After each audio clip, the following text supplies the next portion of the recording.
Hi friends, welcome back. ഇന്ന് നമ്മളൊരു fried rice ആണ് ഉണ്ടാക്കാൻ പോകുന്നത്. എങ്ങനെയാണ് തയ്യാറാക്കുന്നതെന്ന് നോക്കാം. ആദ്യം തന്നെ ഫ്രൈഡ് റൈസ് ഉണ്ടാക്കാനുള്ള അരി വേവിച്ചെടുക്കാം. ചുവട് കട്ടിയുള്ളൊരു പാത്രത്തിലേക്ക് 1 ഗ്ലാസ് അരിയാണ് ഞാൻ എടുത്തിരിക്കുന്നത്. ഇനി ഈ അരി നമുക്കൊന്ന് കഴുകി വൃത്തിയാക്കി എടുക്കാം. അരി ഇവിടെ കഴുകി എടുത്തിട്ടുണ്ട്. ഇനി അതേ ഗ്ലാസ്സിൽ തന്നെ 1.25 ഗ്ലാസ് വെള്ളം ഒഴിച്ചു കൊടുക്കണം. 1 ഗ്ലാസ് ബിരിയാണി റൈസ് വേവിച്ചെടുക്കാനായി 1.25 ഗ്ലാസ് വെള്ളമാണ് ഒഴിച്ചു കൊടുക്കുന്നത്. നിങ്ങളിപ്പോൾ ഒരു കപ്പിലാണ് റൈസ് എടുക്കുന്നതെങ്കിൽ അതേ കപ്പിൽ തന്നെ 1.25 കപ്പ് വെള്ളമാണ് ചേർത്ത് കൊടുക്കേണ്ടത്.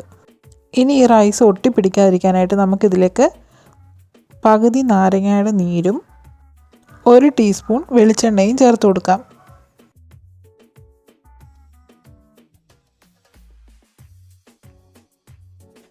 ആവശ്യത്തിന് ഉപ്പും കൂടെ ചേർത്ത് കൊടുക്കാം. ഉപ്പിൻ്റെ അളവ് ഒരു പൊടിക്ക് കൂടി നിൽക്കണം. എല്ലാം നന്നായിട്ടൊന്ന് ഇളക്കി യോജിപ്പിച്ചതിന് ശേഷം നമുക്ക് ഫ്ലെയിം ഓൺ ആക്കാം.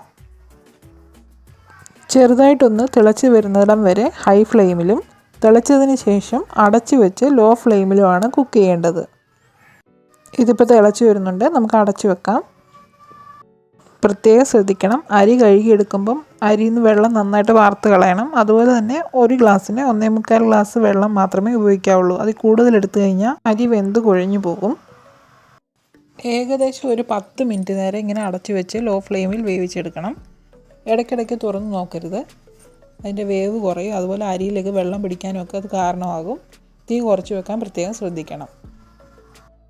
അരി വേകുന്ന സമയം കൊണ്ട് നമുക്ക് ഇതിലേക്കുള്ള പച്ചക്കറികൾ അരിഞ്ഞെടുക്കാം. ഇതിലേക്ക് 2 പീസ് ക്യാപ്സിക്കവും 1 ക്യാരറ്റിൻ്റെ പകുതിയും 1 സവോളയുടെ പകുതിയും 1 പച്ചമുളകും 3-4 ബീൻസ് അല്ലെങ്കിൽ പയറായാലും മതി. പിന്നെ സ്പ്രിംഗ് ഒനിയൻ ഉണ്ടെങ്കിൽ അതുകൂടെ ചേർക്കാം.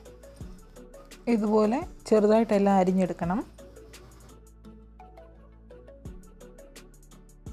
ഇപ്പോൾ 10 മിനിറ്റ് ആയിട്ടുണ്ട്.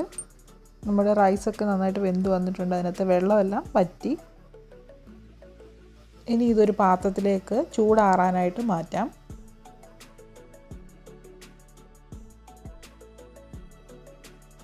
നമുക്കിനി ഫ്രൈഡ് റൈസ് ഉണ്ടാക്കാനായിട്ട് തുടങ്ങാം.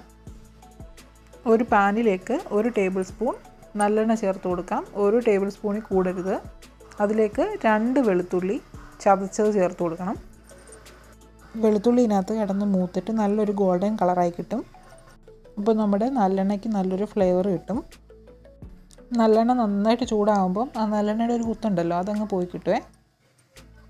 വെളുത്തുള്ളി ഒരു ഗോൾഡൻ കളറായിട്ടുണ്ട്. നമുക്കിത് എണ്ണയിൽ നിന്ന് മാറ്റാം. ഈ വെളുത്തുള്ളി നമുക്കിനി ആവശ്യമില്ല. ഇനി ഈ നല്ലെണ്ണയിലേക്ക് 1.5 ടേബിൾ സ്പൂൺ നെയ്യ് ചേർത്ത് കൊടുക്കണം.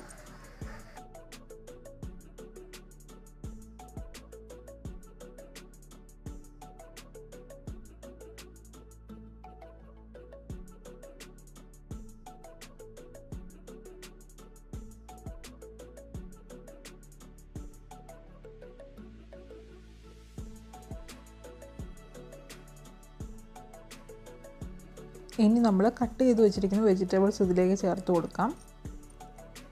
തീ നന്നായിട്ട് കൂട്ടി വെക്കണം. അടച്ചു വെച്ച് വേവിക്കാനൊന്നും പാടില്ല കേട്ടോ.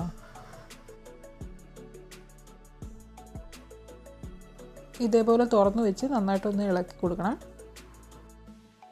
ഈ വെജിറ്റബിൾസൊക്കെ ചെറുതായിട്ടൊന്ന് മൊരിഞ്ഞതുപോലെ വരും. അതിൻ്റെ കളർ ഒട്ടും മാറരുത്, പ്രത്യേകം ശ്രദ്ധിക്കണേ. ഇതിലേക്ക് ആവശ്യത്തിനുള്ള ഉപ്പ് ചേർത്ത് കൊടുക്കാം. റൈസിനകത്ത് നമ്മൾ ഉപ്പ് ചേർത്തിട്ടുണ്ട്, അതനുസരിച്ച് വേണം ഇതിലും ചേർത്ത് കൊടുക്കാനേ. വെജിറ്റബിൾസൊക്കെ നന്നായിട്ട് ചൂടായി വന്നിട്ടുണ്ട്. ചൂടായി വന്നാൽ മതി. ഇനി ഇതിലേക്ക് 2 മുട്ട ചേർത്ത് കൊടുക്കാം. മുട്ട കഴിക്കാത്തവരാണെന്നുണ്ടെങ്കിൽ ഈ ഭാഗം സ്കിപ്പ് ചെയ്യാവേ. തീ നന്നായിട്ട് കൂട്ടി വെച്ചിട്ട് മിക്സ് ചെയ്യണം.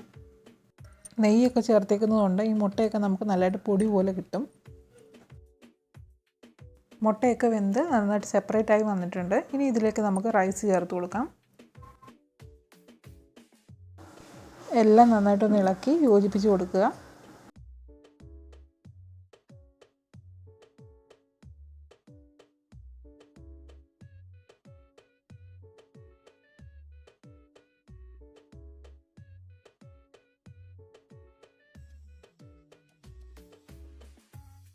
ഇനി ഇതിലേക്ക് 2 നുള്ളു പഞ്ചസാര കൂടി ചേർത്ത് കൊടുക്കാം.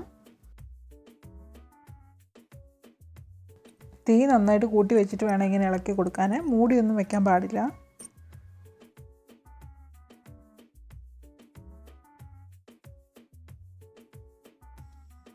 ഇനി ഇതിലേക്ക് 1/2 ടേബിൾ സ്പൂൺ നെയ്യൂടെ ചേർത്ത് കൊടുക്കണം. നെയ്യ് ചേർത്തില്ലെന്നുണ്ടെങ്കിൽ ഇതിനൊരു ഡ്രൈനെസ് ആയിരിക്കുമേ.